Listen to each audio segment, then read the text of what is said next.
I was trying to stay in my comfort zone. My pick was Singapore, but it wasn't the right time. We came home and I said to him, okay, fine, we'll have a look and see what kind of jobs you can get in America. Hey guys, my name is Tina and welcome to my very first YouTube video. Now, even though this is my first video, I do understand sound quality is very important. So I did order a microphone, however, it is not compatible with my camera. But in the spirit of keeping things rolling, we're just gonna go with it and I promise I will get better. Now, why have I started this channel now? 6 months ago, my husband and I packed up our lives in Sydney, Australia and moved all the way to California, America. I had never been to the United States before, so it really was a let's go all in and have this adventure kind of move. Now, 6 months down the track, I feel like I've been here long enough to kind of give my 2 cents on the experience. And if you are here from my Instagram page, you would have seen that I asked you guys to send in your questions and we're going to use those as talking points. Looking through the questions, I did notice that there was a lot of how do we get here and then how is it going? So I think we will split this video into 2 parts. Part 1 is all about how do we get here? What's the visa process? What was the packing process? All those nitty-gritty things that, well, life logistics really, that need to be sorted when you're making a big move like this. And part 2 will be what is life like in San Francisco, which is where we're based at the moment. I say at the moment, it's a little bit of a giveaway of how I feel about San Francisco, but we will get into that in part 2. So basically, we had wanted to live overseas, work overseas, and travel for a long time. It was our plan back in 2020, and we all know how that went. So when the borders started opening up again in 2022 for us in Sydney, it was the perfect chance to start looking at this idea that we had and this goal that we had. Full disclosure, I did not want to do America at first because I'd never been here. I run my own businesses. The market is, everyone is Australia based. If you follow me on Instagram, you will know. That was kind of limiting me, to be honest, but I was trying to stay in my comfort zone. Paul, my husband, was also saying that it would be so much easier to move overseas with a job rather than moving and then figuring it out. So with that being said, my pick was Singapore because his company has an office there.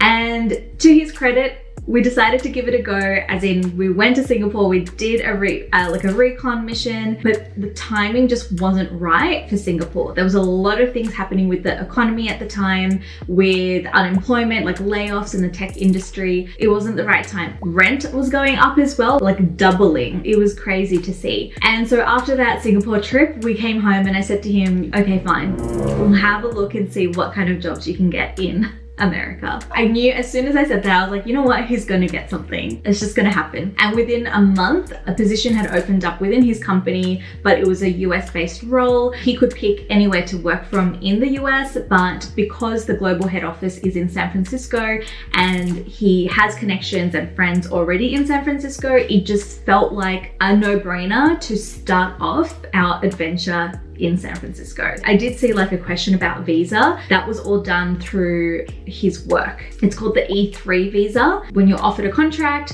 it's not a contract, it's actually a permanent role. When you're offered that, they also help you with the relocation and the visa process. I have an E3S visa, which is a spousal visa. So again, I can work here in the US as well, which is fantastic. So the visa process was actually quite quick and easy. And this is the thing, like when we were looking at Singapore, things were quite hard. Like it's almost like we had like roadblocks in every avenue. Whereas with this, we were just getting like, it was just easy. Like friends of ours had to wait like months for a visa appointment, whereas we got ours in 2 weeks. The visa office was like a 2-minute walk from our apartment in Sydney. And it was just the easiest thing. We were in and out, and within a week we had our visa. The process of Paul interviewing for this job, getting the job, and then us getting the visa was about 6 weeks. It was incredibly quick. And also with the job that he has now, because he's a permanent employee and we're married, I do get access to his healthcare. Like I'm on the healthcare plan, the corporate healthcare plan. So that was a big win as well. The company relocation plan also included helping you find an apartment. I'll get into all of that in a second. If I could give any advice, it would be try and secure a job before you come over here, because you will be supported in the process.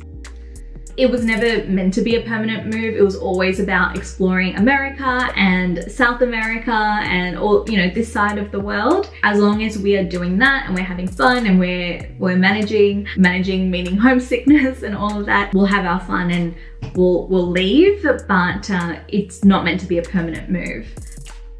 Again, this is another place where we kind of got lucky. So what happened was, once Paul got the job, he had to start basically straight away. So he flew over without me, and by this point, it's November 2022. He started the setup process. So he was in a service department and he started the whole house hunting. Now, there is a company called Rent SF now who rent out their apartments at a bit more of a premium rate, but you don't need like 12 months of credit history to do so. We still kept our eye on Zillow, which is the realestate.com of America, and we found this apartment that we ended up getting. It was a little bit like higher than our price point, our budget, but Paul went and met the owner anyway, and he was so lovely, and the owner had worked in Sydney and knew Sydney well, and he kind of took like a shining to our story and what we were trying to do and moving over, and he was so sweet about it. He said, as long as you can show that you are a permanent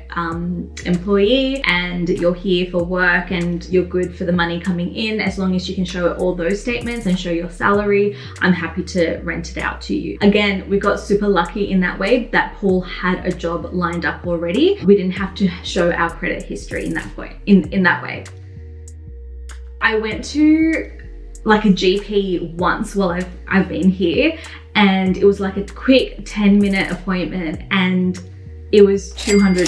Bruh. But because I have insurance through Paul's work, it was $190 was covered, so I only paid $10. That's a lot, right? Like just for a 10-minute visit. So that's why everyone wants to get a job with health insurance. I totally understand it, because yes, it is very expensive. A friend of mine was telling me how someone that they knew, instead of like they were feeling faint and they needed to go to emergency, but instead of getting an ambulance, they ordered an Uber, because that's so much cheaper than getting an ambulance. It's like thousands of dollars otherwise.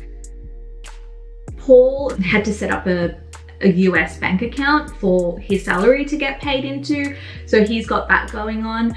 For me, I used to have a credit card in Australia, the 28 Degrees credit card, which is a no international transaction fee credit card, and so I reapplied for that, and that's what I've been using. That's linked to my account, my Aussie account back home. I am technically still employed in Australia. I run my own business, but it's a proprietary limited, so I'm an employee of that company, even though it's my company. But yes, I'm an employee. I get a salary from that company and it gets paid into my Australian bank account. I'll pay off my credit card with AUD, which hurts my soul because the exchange rate is so bad at the moment. I think it's like 63 cents. Like, yeah, one is Aussie dollar buys 63 US cents. But that's one thing I've had to get used to, which is like, just do not convert anything because the dollar amount is still the same. So like, when I go to buy like just groceries, like a bag of salad is $3-4, which is the same, kind of what I was paying back home anyway. But then of course with the exchange, it just spirals, and then there's the tax. Oh my goodness, I'll get into all of this. This really depends on so many different circumstances. Okay, so again, like a lot of things were covered because of Paul's job. The visa, we had relocation costs covered. I would say like it could be around 10 grand for the relocation. Now, this was so interesting because when I loved my apartment in Australia, in Sydney, I loved it. I had all, I had it all set up, but I wasn't attached to any of it, which I realized when we were starting to leave. There was like a handful of things that I wanted to keep. Other than that, I was so happy to give everything else away. So the pieces that I wanted to keep, I had like a reading chair, a lamp. We loved our couch and I loved my mirrors, like my big tall mirrors. So all of that stuff we gave to families that had just moved to new houses and needed things. So they're kind of babysitting those pieces that I would like back if and when we go back to Sydney. And then everything else I donated. A lot of my clothes I culled so much. I can do like a whole separate video on culling your wardrobe. If you're new here and you don't know me, I'm a fashion stylist and a content creator. I had so many clothes and I really had to color all down, but we can do another video. But as I said before, this was a really quick move and we didn't really have time to plan and start putting things to be shipped over. Paul got the job late September. He was in the US by November, and then I was in the US by the end of December. So that was a 3-month time frame. We decided very early on we're not going to ship anything, and we gave it all away to family to look after, or to charity and things. So after that, what was left was really just our clothes. We also didn't know where we were going to move to and what the dimensions were, what the situation was, would it be furnished. So we just really wanted to keep our options open, and that's how we decided what we were taking. We literally moved with 6 bags. So there was 3 suitcases and 3 armor bags. They were so cheap. They're like $2 from the $2 store, and we shoved like so many clothes in there, and then we used like duct tape. It was so glamorous, but it did the job. And we got here and they survived the trip. Some of them were a little bit tatty, especially because the flight was just Sydney to San Francisco, like one 14-hour flight. So it wasn't like layovers and the bags getting constantly handled. So yeah, it did the job, and highly recommend. It was so easy. Again, this is where it was really nice to have Paul's like work friends already in San Francisco. I had some friends that I've met through Instagram that lived here, and Paul had come here like 7 or 8 times before this whole move because he'd come here for work so much. So he kind of knew the lay of the land as well. I'll get into the crime and the safety and everything in a second, but my thing was I want to feel safe just walking around in the daytime with my headphones on and being able to just walk. I love it. I love walking and looking at things. So I just kind of wanted to have that level of safety. And that's when we decided, well, it kind of like put us in the northeast quadrant. If you think about the city in a square or a rectangle, we're in the northeast. We're in the northeast because Paul was here 1 month before me. Once we found the apartment, he was able to. He's so good. He does his due diligence. He went and visited the apartment or that area at different times of the day, like at 10:30 at night, in the morning, during the afternoon, and just to get the vibe, get the feel of the people. It's quite an older neighborhood, I would say. Like the people in our building have been there for like 20 years. A lot of them own their apartment. So it's a bit of an older demographic, but it ticks the boxes in terms of safety. And our building has like a little courtyard with grass, which is so perfect. When I saw the way the parks and streets were, it's so nice that we have that little bit of an oasis. So a couple of things we learned from the rental process is that the rental price doesn't always cover garbage disposal and water, which is quite different to what it is like in Sydney because the landlord/owner takes care of that through council rates. But in San Francisco, and I guess maybe in the United States, it's something that can be separate to your monthly rent and you pay a fee on top. The second thing we learned is, I don't know if it's just an older building thing, but they barely have any ceiling lights. So our bedrooms in our place, they don't have any ceiling lights. So you need to buy lamps. I had no idea how many lamps I'd have to buy when we moved. So the dining room, kitchen, and the bathrooms have ceiling lights, and that's it.